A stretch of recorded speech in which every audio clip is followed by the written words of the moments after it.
dihay usa ka istorya, tinuod nga istorya, dihay na-possess nga iglesia ni Kristo. Dito sa Ubay, Bohol. Ito rin na mong saba.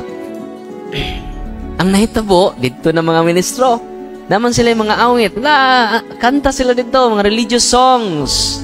Ningon man ang naposes. Ganahan ko aron. Sige mo dayon mo. Ganahan ko sa inyong mga kanta. No? I like it. I like it. Unya, wa man jud ka pagawas ang mga ministro.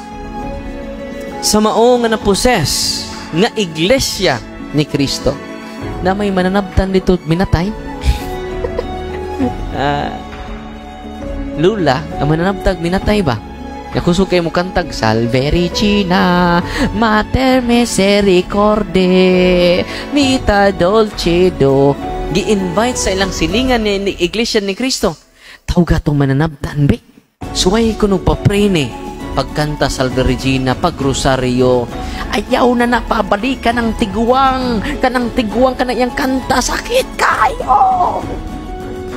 Naturture man ang Iglesia ni Kristo nga naposes sa rosaryo o sa kanta nga Salve Regina. Kunya namalik na pong mga ministro.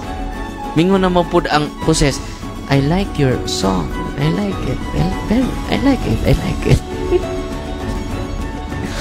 Muna nga na, nag-decide na lang ang family nga di na pabalikon ilang ministro. Tiganahan man. Kasti lang tiki Unang ilan lang ng isikreto, hangtod ka doon na-liberate ang ilang anak because of the rosary. At ang pakpakan. Si Mama Mary.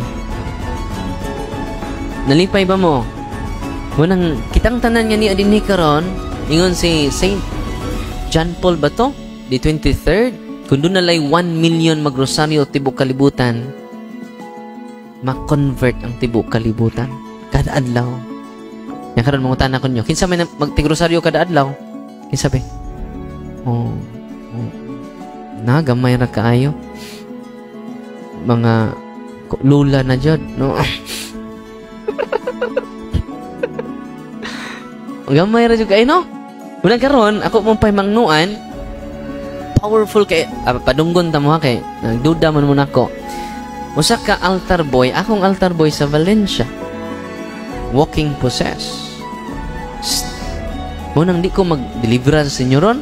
Hoy, daghang mang-react. Hoy. Muna yun, Father, i-healing ko.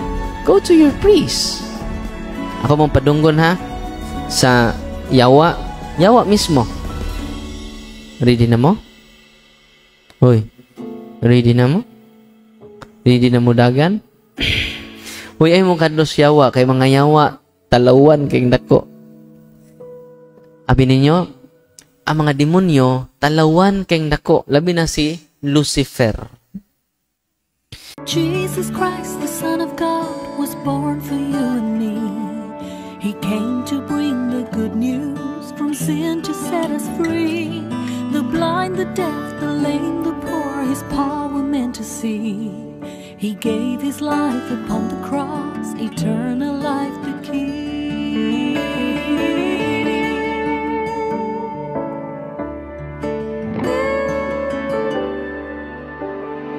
He broke bread and shed wine before His agony.